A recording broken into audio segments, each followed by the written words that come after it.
Hello बच्चों, कैसे हैं आप? उम्मीद है बहुत अच्छे होंगे। और बच्चों, आज हम गणित की कक्षा 7 की वर्कशीट करेंगे, जो वर्कशीट नंबर 20 है। और आज की तारीख है 3 दिसंबर 2020। आज बच्चों घात और घातांक और दशमलव संख्या पत्ती, इन दोनों के बारे में चर्चा की गई है। कहते हैं कि भाई जब बहुत बड़ी बड़ी संख्याएं आ जाती हैं तो उनको पढ़ना, उनको समझना, ठीक है, और उनको तुलना करने में बड़ी परेशानी होती है। तो ऐसी समस्याओं में हम क्या करते हैं, घातांकों का प्रयोग करते हैं, जिससे उसको पढ़ना, लिखना, समझना आसान हो जाए। ठीक है, तो इसके लिए हम क्या करेंगे बच्चों, जो हम छोटी कक्षाओं में सीखते हैं, छठी में हमने भी सीखा था कि संख्याओं का प्रसारित रूप कैसे लिखा जाता है। जैसे ये संख्या है, अब आप देख सकते हैं, ये संख्या है पहली 47,561। तो इसको अब आप कैसे लिखेंगे बच्चों?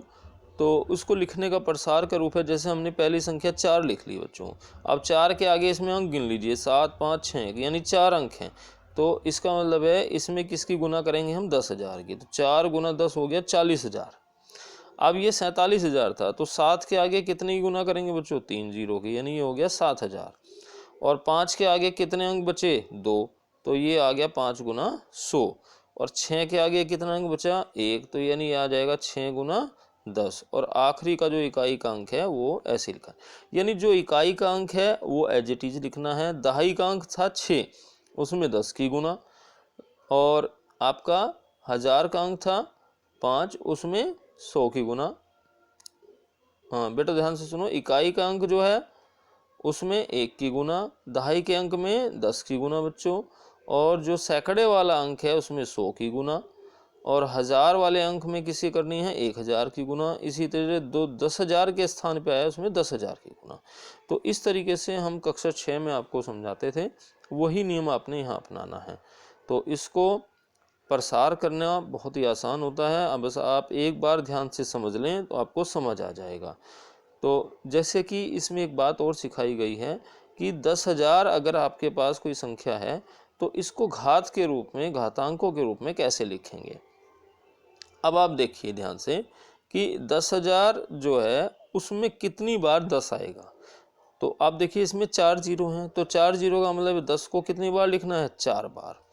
और 10 को अगर हम 4 बार लिखेंगे तो घातांक नियम से इसको क्या लिखा जा सकता है? 10 की घात कितना बच्चों? 4।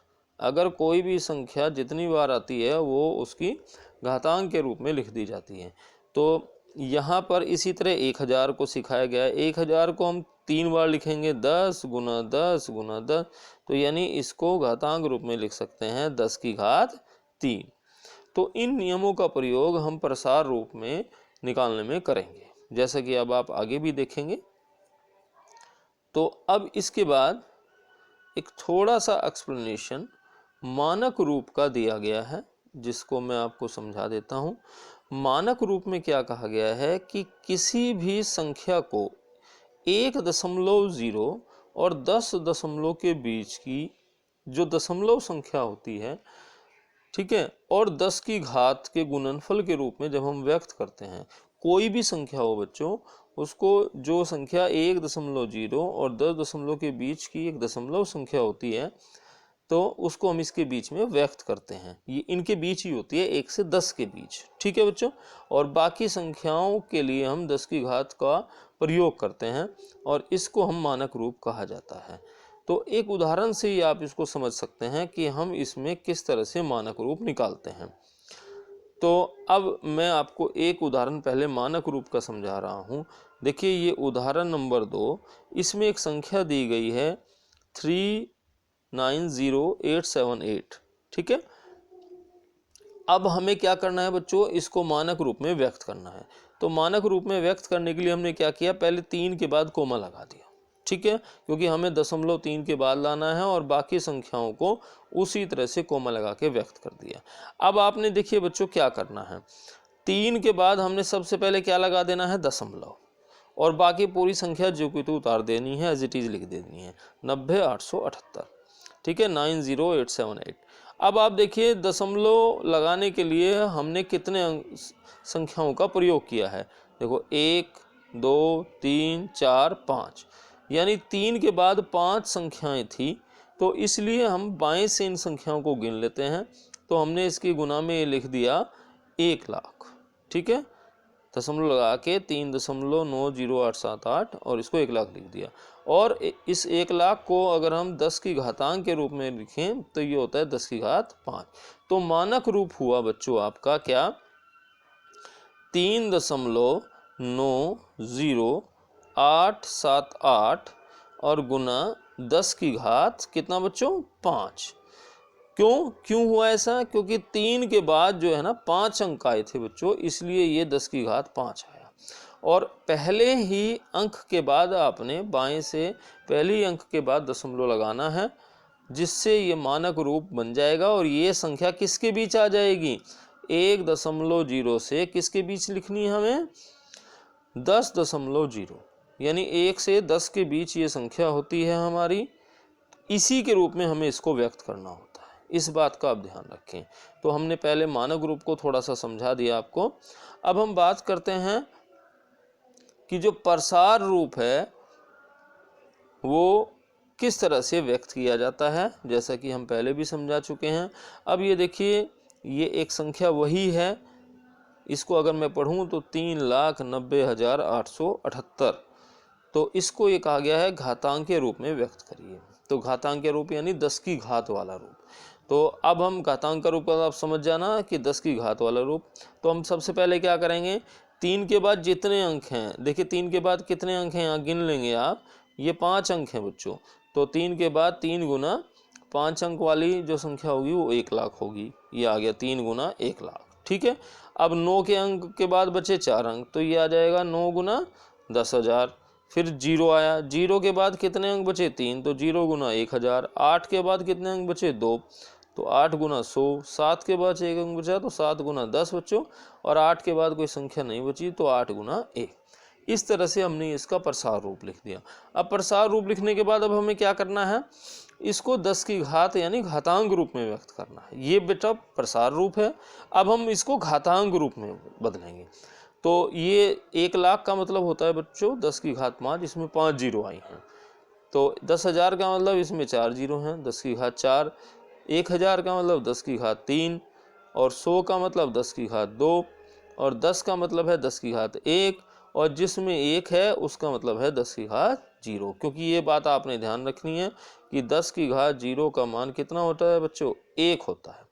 तो इसलिए जहाँ 1 होगा वहाँ पर हम 10 की घात 0 जरूर लिखेंगे। तो ये इस तरह से हम उसका घातांक रूप बना दिया हमने संख्या को जो हमें दी गई थी। तो हमने दोनों तरह के रूप बनाने सीखने हैं, घातांक रूप भी और मानक रूप भी। तो अब यहाँ पर देखिए एक और संख्या दी गई है, अब इसमें दशमलव लगा है पहले से ही, और दशमलव लगा है दाएं अंक से 1 अंक पहले। अब हम इसे मानक रूप में बदलने के लिए किस प्रकार बदलेंगे, अब यहाँ देख लीजिए कि अब यहाँ पर ये नियम दिया गया है, दशमलव बिंदु से बाईं ओर के अंकों की संख्या को गिनकर उसमें क्या घटा देना है, 1। देखिए अब जैसे ये 8 आया है, 8 से पहले दशमलव यहाँ है, तो उससे पहले के अंक गिन लेने, 1, 2, 3, 4, 5 हैं, और 5 में से 1 घटा देना है बच्चों। 5 अंक थे, 1 घटा दिया तो बच गया 4। तो हमने क्या करना है, इस संख्या में दशमलव को पहुंचा देना है 3 के पास। ठीक है, और 4 आया था हमारा घटाने के बाद, तो 10 की घात 4 हम इसमें लिख देंगे। तो दशमलव को हमें कहाँ ले जाना है, वो संख्या किसके बीच आ जानी चाहिए, 1 से 10 के बीच। ठीक है, देखो ये 3.90878 आ गया, ये 1 से 10 के बीच की संख्या है, और बाकी संख्याओं को हमने 10 की घात 4 के रूप में व्यक्त कर दिया। तो ये थोड़ा सा इम्पोर्टेंट है, आपने ध्यान से समझना है इसको, कि दशमलव से बाईं ओर के अंक गिन लेने हैं सारे के सारे। ये 5 अंक थे, 5 में से 1 घटाना है, बच गया 4, तो 10 की घात 4 आएगा, और दशमलव को पहले अंक के बाद ही लिखना है। ठीक है बच्चों, क्योंकि ये 1 से 10, 1.0 से 10.0 के बीच की संख्या हमें बनानी है मानक रूप में। तो ये जो दूसरा उदाहरण था ये हमने पहले समझा दिया, दोबारा समझिए। इसमें कहीं दशमलव नहीं है, तो हमें क्या करना है, दशमलव पहले अंक के बाद लगा देना है बाईं ओर से, और टोटल अंक गिन लेने हैं कितने हैं, 1 2 3 4 5 6 हैं। 6 हैं, दशमलव अगर आएगा तो यहाँ आएगा, तो उसमें से 1 घटाना है, तो यानी 5 जीरो लगा देनी है और इसको लिख देंगे 3.90878 गुना 10⁵ और इसी तरीके से आज के जो अभ्यास के प्रश्न हैं जिनको मानक रूप और घातांक रूप में बदलना है, अब हम उस एक्सरसाइज के प्रश्नों को करेंगे। तो ये 2 प्रश्न आज दिए गए हैं, ये हमने PDF की फॉर्म में सॉल्व कर लिए हैं। अब आप इसमें अच्छे से इनको समझ लीजिए। पहले प्रश्न में क्या कहा गया है कि निम्न संख्याओं को घातांक और मानक रूप में व्यक्त करो। अब आप देख सकते हैं, अब हम डायरेक्ट घातांक रूप और मानक रूप बनाएंगे क्योंकि हमने बनाने सीख लिए हैं। तो ये संख्या है 279404। तो पहले देखिए 2 के बाद कितने अंक हैं, इनको गिन लेंगे। ये 5 अंक हैं, 1 2 3 4 5, तो 2 गुना 10⁵5। 7 के बाद कितने अंक बचे, 4, 7 गुना 10⁵4। 9 के बाद 3 अंक बचे, 10⁵3, 4 गुना 10⁵2 और 0 गुना 10⁵1 और 4 गुना 10⁵0। तो 10 की घात को घटाते चले जाना है आखिर तक, जब तक 0 ना आ जाए। मानक रूप में क्या करेंगे, दशमलव कहाँ लगाएंगे बच्चों, 1 अंक के बाद, ठीक है, बाईं ओर से 1 अंक के बाद यहाँ दशमलव आ गया, और इसके बाद जो है आप गिन लेंगे इसमें कितनी संख्याएं और हैं, ठीक है।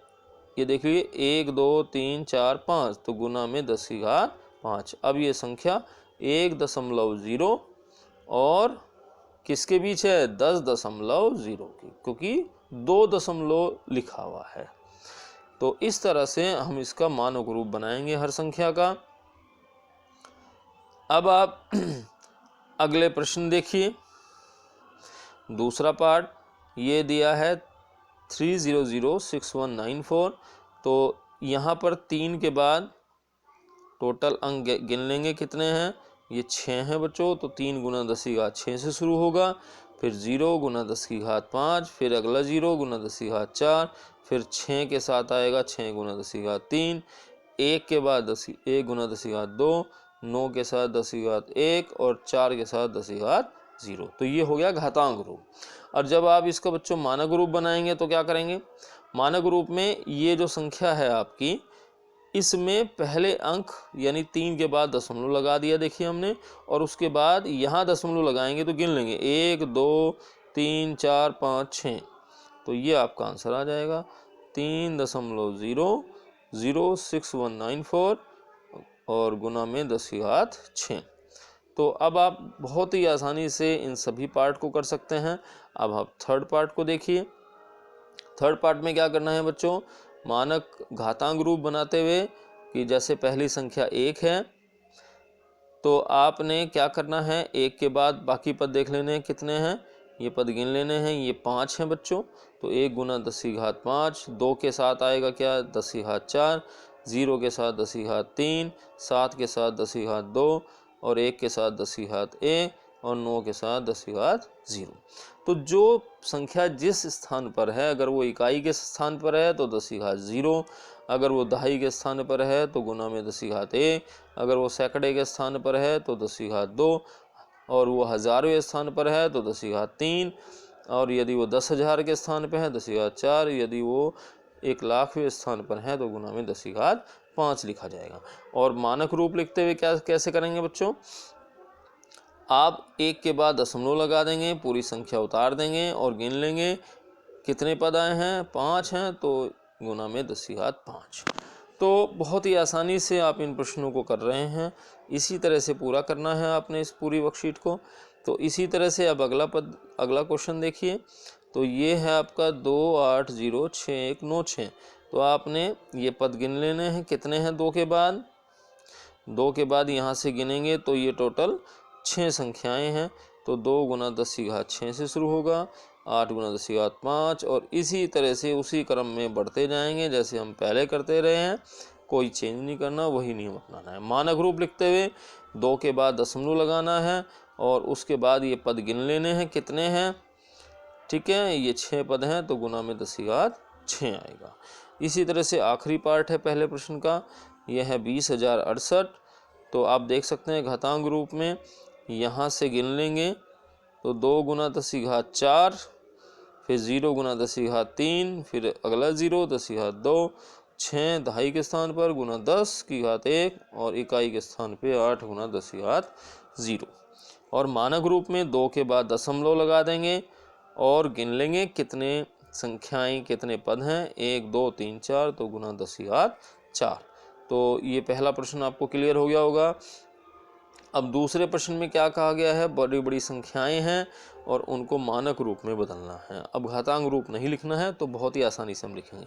जैसे पहला पार्ट देखिए, निर्वात स्थान में प्रकाश की चाल इतनी दी है। ये बहुत बड़ी संख्या है, पढ़ने में भी प्रॉब्लम हो सकती है कुछ बच्चों को। तो बस हमें क्या करना है, 3, ये 3 लिख दिया हमने पहले। इसके बाद कोई संख्या अगर हो तो लिख देते हैं दशमलव लगा के, नहीं है तो हम डायरेक्ट भी या इसको बच्चों ऐसे भी लिख सकते हैं, 3.0 करके भी आप इसको लिख सकते हैं। ये आप पे डिपेंड करता है आप कैसे लिखते हैं। और गुना में अब हमें 10 की पावर में लिखना है, क्या आएगा, ठीक है, क्या आएगा देखिए कितनी जीरो हैं, 1 2 3 4 5 6 7 8, 8 जीरो हैं तो 3.0 गुना 10 की घात 8, या हम 3 गुना 10 की घात 8 मीटर प्रति सेकंड डायरेक्ट भी लिख सकते हैं।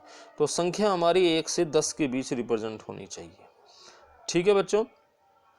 अब इसके बाद दूसरा पार्ट देखिए। दूसरे पार्ट में क्या कहा गया है कि सूर्य का व्यास दिया है आपको मीटर में, तो आपने क्या करना है, मानक रूप में दशमलव कहाँ लगाना है, 1 के बाद, तो 1.4, क्योंकि इस बार हमारे पास 2 अंक थे, 0 नहीं थी सारी, ठीक है। और बाकी 1 के बाद दशमलव लगाया, तो अब ये पहली संख्या छोड़कर सारी संख्याओं को गिन लेंगे, इसको छोड़ देंगे बस 1 को, 1 2 3 4 5 6 7 8 9।